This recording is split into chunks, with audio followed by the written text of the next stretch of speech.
First of all, let's welcome Pete to our show on the Monday morning. Good morning, Pete Iorizzo. Good morning, Raj. How's it going? We are great. How about you? I'm good, thank you. So, big local stories. I mean, the setting on Saturday night at Casey Stadium is about as good as it gets. I know you were watching. Your thoughts on the atmosphere and the win by Albany men's lacrosse?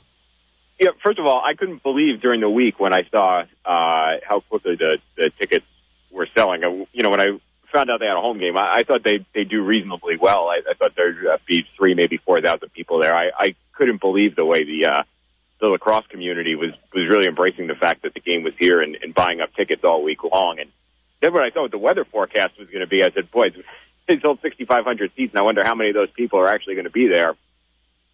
From the broadcast, it looked like just about all of them were there. I mean, it looked like there were 6,500 people sitting out there in the rain watching that game, which is amazing, and a credit to the lacrosse community here. It sounds like a good number of those people were kids who play lacrosse. There were a lot of high school T-shirts in the stands, so you have to think that a lot of the local high school programs were well represented. Which is great for Albany and good for lacrosse in the area. I think as far as the game, it was. I think probably like everybody else, I figured it was pretty much over at halftime, and I was only sort of paying attention to the third quarter until it got to be, I think it was about 14-9, where I thought maybe I need to start paying a little more close attention to this game again. I thought the biggest play of the game was when it was 14-12, and Iorizzo made a pretty impressive stop, and I think Albany scored on the next session to go ahead and make it 15-12. Even more so than the goal, I thought that save was maybe the biggest play of the game.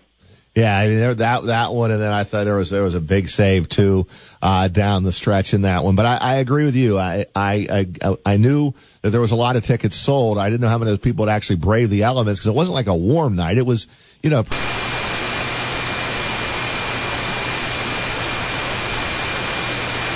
most everyone said, you know what, this could be kind of an historic night, and those are the kinds of games and moments, Pete, that will be talked about for quite some time, and you would include Saturday night into that conversation.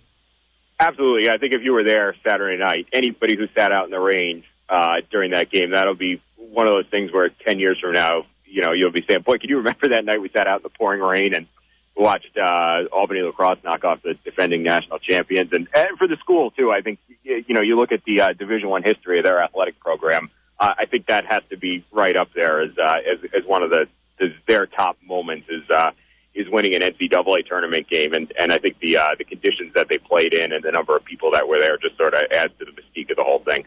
Talking with Pete Iorizzo here, we react to his column every Monday, and Chris covered this. Chris Honorado covered on Friday as well for News Channel 13. Former RPI kicker supporting his alma mater as Andrew Franks was in town. The Miami Dolphins made 16 of 21 field goals in 2016 during his rookie season. Pete, you had a chance to talk to him, wrote a column about him, and it's not easy coming out of RPI to make it in the NFL, but it was an impressive year. And I know Frank's talked to you as well about no guaranteed roster spots. There's so much competition, and teams will bring in other kickers, and you pretty much go into almost every training camp going, I have to continue to impress and win the job. Yeah, it's probably a good sign for him. I don't think the Dolphins have yet signed another kicker to be with them during the summer, although you would think that they'll probably have somebody else kicking with them during training camp. But it does seem like one of those positions where there are probably more capable people than there are jobs. There's only 32 of them.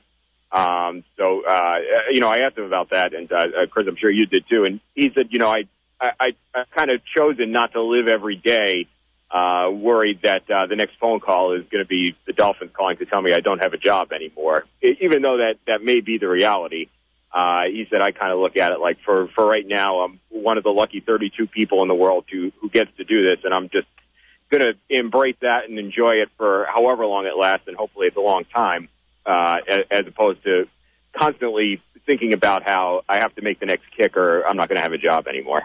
Pete, how did the NFL find Andrew Franks? The Dolphins sent up a couple of coaches to watch him during during RPI's pro day.